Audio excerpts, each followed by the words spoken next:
Wasn't dealing with this emotion properly. That time I just had this personal grudge against Japanese people. But one thing that I want to talk about today is I hated being Japanese for the longest period of my life. I never thought about actually talking about this in public. I wish I knew about this when I was younger.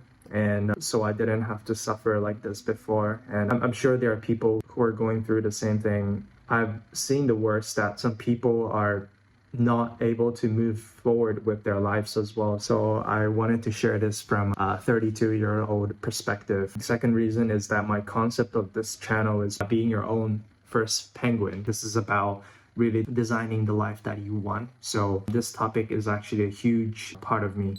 So I'm legally Japanese and my mother's from Hong Kong. So I was born and raised in Hong Kong, Singapore, and in the last 10 years, I spent my time in Japan. Now I'm back in Hong Kong. I'm a self-employed consultant in Japan, working remotely from Hong Kong right now. I mean, when I talk about this topic, I just want to share that I'm very privileged. I'm able to work in Japan and I enjoyed so much of Japanese lifestyle back in the time. I was in Singapore and I went to a Japanese school for a period of time in my primary school. Basically, bullies are everywhere. I was bullied for being half Japanese, half Hong Kong.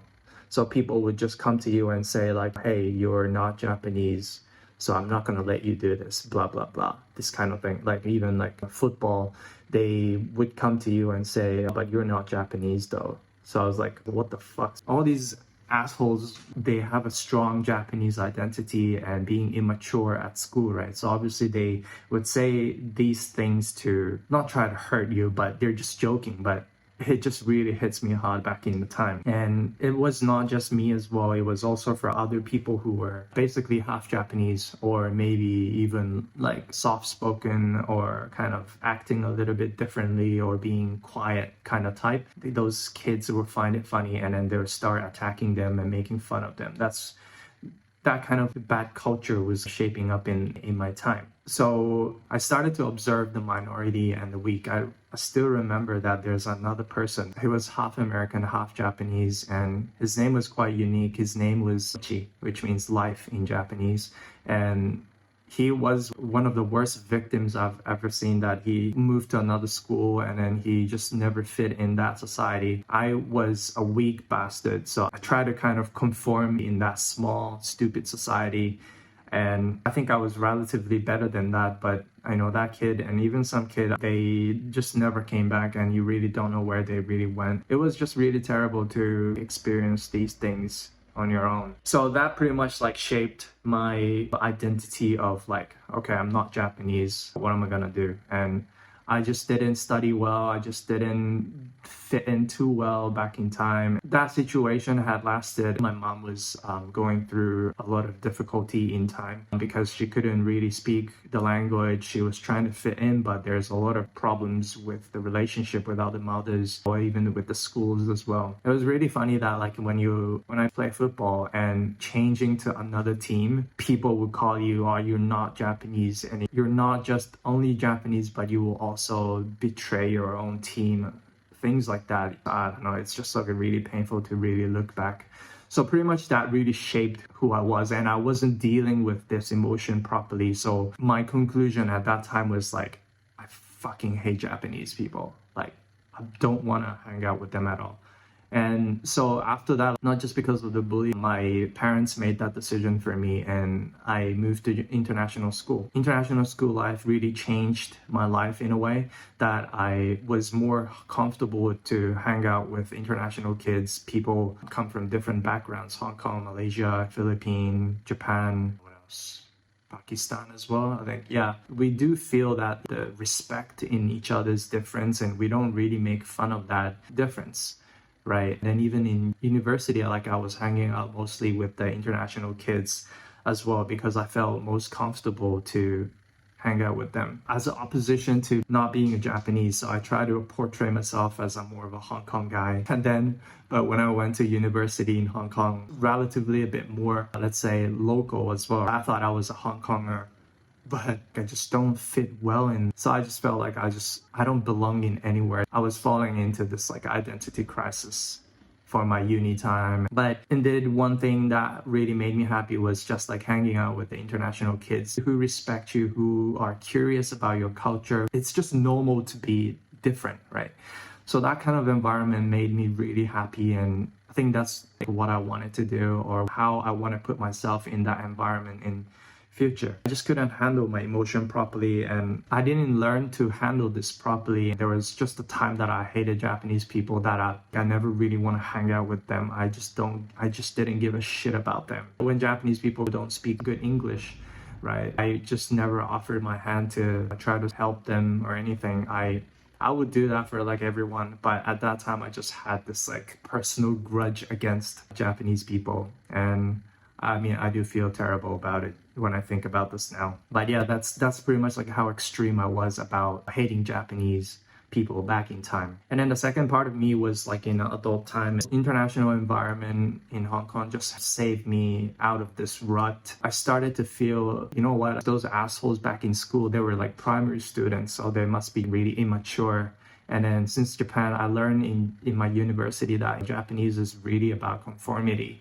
People care about conforming and building a social harmony, right? So I started to learn and accept. Let's try one more time.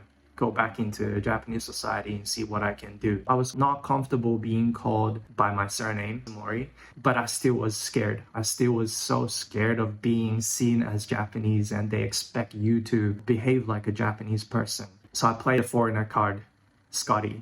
That's the name I played to disguise myself, portray myself more as a foreigner rather than being a Japanese. And I think it was kind of like working quite well in an effective way. People see you with an English name, but you still speak really good Japanese. I was not a Japanese person at all, because I really rejected every essence of being Japanese when I was in Hong Kong. So I think for the last 10 years, I'm still using Scotty sometimes, but I'm trying to slowly shift it back to like Taka or like Mizumo being called in a surname. So yeah, like in the power of conformity, one thing that changed my life was actually moving out of Tokyo. When I was in Tokyo back then, we moved down to the southern coastal line of Tokyo. Basically, if you go from Tokyo, Yokohama, and if you go south until you see the coastal line, that's where I was living. That was a COVID time. We get the chance to move down because of remote work. And it was really interesting that people from Tokyo that move into Shonan area, people are starting to communicate, try to interact with each other.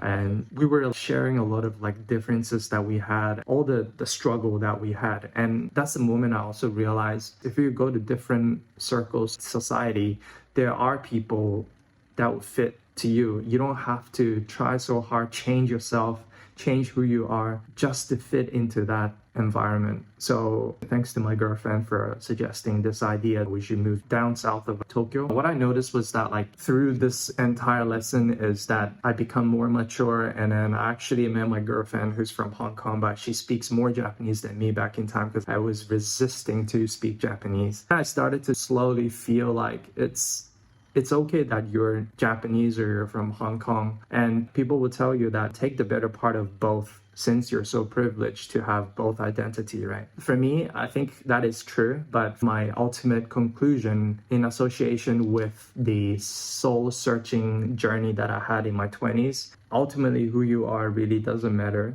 For me, that's my conclusion. I think it's courage to stay away from the people that you don't like, people who don't respect you, and contribute to those who treat you well, who respect you. Find those people in your life.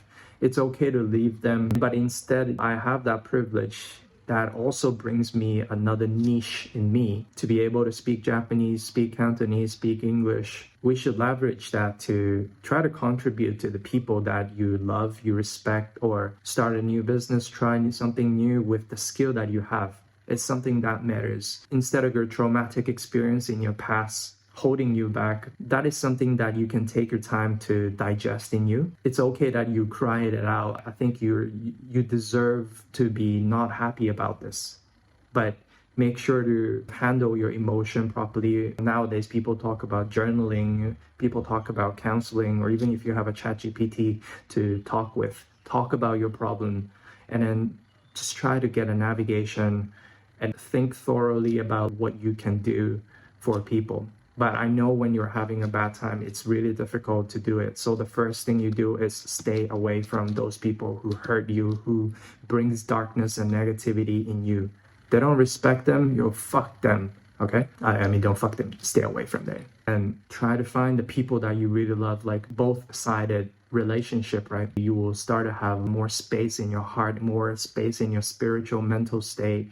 And one day you want to do something using this experience, so the skill that you have for someone that matters to you. I think that's how I see it in my 30s. And that's pretty much how I had this journey of why I hated being Japanese. Now I love Japanese people and I try to do this more in an authentic way. I hope this journey and this sharing is being delivered to those who need it, because like I said, it's some people just never made it. Some people just couldn't move forward with their life as well. I know some people even left this world for it, and I don't think this should happen. So yeah, but anyways, thank you very much for listening, and it gives me the energy to do more content and share how I see the world, how I see my life as well. So if you like it, hit like and subscribe. Until then, see you. Bye bye.